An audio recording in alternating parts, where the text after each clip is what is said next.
G Prasad Kumar നമുക്കൊപ്പം തുടർന്നുണ്ട്. പ്രസാദ്, ഈ കരൂരിൽ എവിടെയായിരുന്നു പരിപാടി?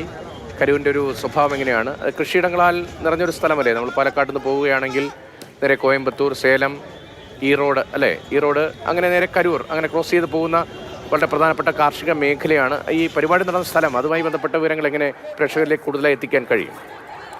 രതീഷെ, നമ്മളിപ്പോൾ ഈ മാപ്പിൽ വഴി ഈ ഭാഗത്താണ് ഈ സംഭവം, ഈ ദുരന്തം നടന്നത്. ഈ കരൂരിലെ വേലുച്ചാമി പുരം എന്നുള്ള സ്ഥലമാണ്. അപ്പോൾ നമുക്ക് ഇവിടുന്ന് പാലക്കാട്, നമുക്ക് കേരളവുമായി ബന്ധപ്പെട്ട് പാലക്കാട് നിന്നും, അപ്പോൾ പാലക്കാട് നിന്നും കോയമ്പത്തൂർ വരുന്നു. ഏതാണ്ട് 40 കിലോമീറ്ററിനുള്ളിൽ തന്നെ കോയമ്പത്തൂർ എത്തുന്നു.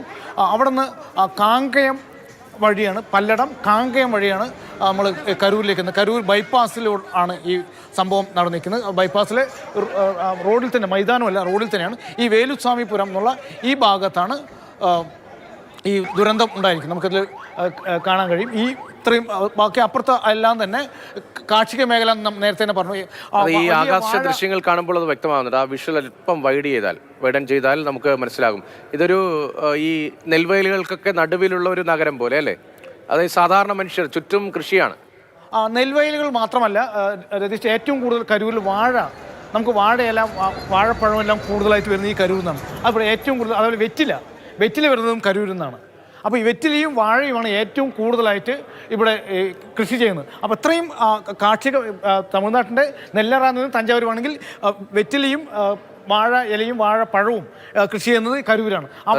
കർഷകരും സാധാരണ മനുഷ്യരുമാണ് ഈ റാലിക്കും എത്തിയത്. അവിടെയാണ് ഈ ദുരന്തമുണ്ടായത്. നോക്കൂ, ചെറിയ കുട്ടികൾ, കൈക്കുഞ്ഞുങ്ങളെ ഉൾപ്പെടെ ഈ പരിപാടിക്ക് എത്തിച്ച അമ്മമാരുണ്ട് എന്ന് നേരത്തെ പ്രസാദിനെ റിപ്പോർട്ട് ചെയ്തിരുന്നു. മരണസംഖ്യ നോക്കുമ്പോൾ 16 സ്ത്രീകളാണ്, ബാക്കി കുട്ടികളാണ്.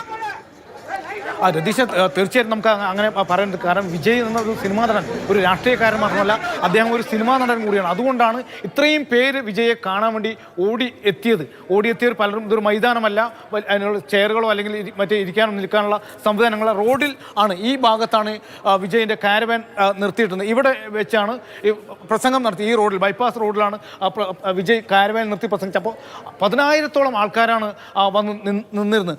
പലരും വിജയെ കാണാൻ വേണ്ടി ഉയരത്തിലുള്ള സ്റ്റേജോ അല്ലെങ്കിൽ LCDകളോ ഒന്നും ഇല്ലാത്തതുകൊണ്ട് വിജയെ കാണാനായിട്ട് പലരും ഇതിനടുത്തുള്ള മരങ്ങളുടെ മുകളിൽ കയറി. ഈ ദുരന്തം ഉണ്ടായതോടെ പാനിക്കായ ജനങ്ങൾ മരത്തുകളിൽ നിന്ന് വീഴുകയുണ്ട്. ഒരുപാട് കുട്ടികളെ കാണാനല്ല, സ്ത്രീകളെ കാണാനല്ല. ഇപ്പോഴും 34 മരണം എന്ന് തമിഴ് മാധ്യമങ്ങൾ പറയുന്നുണ്ട്.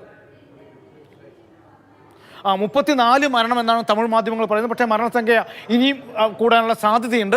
അപ്പോൾ നമുക്ക് കേരളത്തിലുള്ള ഏറ്റവും അടുത്ത് നിൽക്കുന്ന പ്രദേശം എന്നുള്ള രീതിയാണ്. നമുക്ക് പാലക്കാട് നിന്ന് കോയമ്പത്തൂരിൽ നിന്ന് പല്ലടത്ത് നിന്ന് കാങ്കയം വഴിയാണ് കരൂർ. അപ്പോൾ ഏതാണ്ട് 175 കിലോമീറ്റർ മാത്രമാണ് കേരളത്തിൽ നിന്ന് ഈ ദുരന്തം നടന്ന സ്ഥലത്തേക്കുള്ള. ഏതാണ്ട് 4 മണിക്കൂർ യാത്ര. റോഡ് വഴിയാണെങ്കിൽ 4 മണിക്കൂറാണ് ഈ വേലുസ്വാമിപുരത്തേക്ക്, കരൂരിലെ വേലുസ്വാമിപുരത്തേക്ക് എത്താനുള്ളത്. എന്തായാലും ഇപ്പോൾ ഇനിയും മരണസംഖ്യ കൂടുമെന്നാണ് നമുക്ക് മനസ്സിലാക്കാൻ കഴിയും. തമിഴ് മാധ്യമങ്ങൾ 36 വരെ പറയുന്നു. 36 മരണം എന്ന് സൂചന കൂടെ നൽകുന്നുണ്ട്.